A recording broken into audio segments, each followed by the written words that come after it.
बुलेटिनच्या सुरुवातीला एक महत्त्वाची बातमी समोर येते। ज्येष्ठ समाजवादी नेते बाबा आढाव रुग्णालयात दाखल करण्यात आले। तर पुणे हॉस्पिटलमध्ये बाबा आढावांवर सध्या उपचार सुरू आहेत। शरद पवार बाबा आढाव यांच्या भेटीसाठी आता रुग्णालयात दाखल झालेत।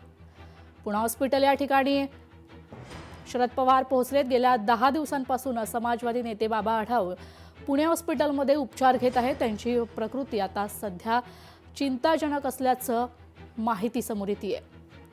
तर पुणे हॉस्पिटलच्या अतिदक्षता विभागात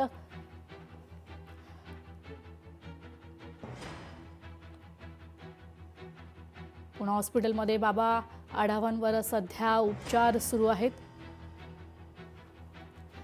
बाबा आढावांची तब्येतीची विचारपूस करण्यासाठी शरद पवार हॉस्पिटलमध्ये दाखल झालेत।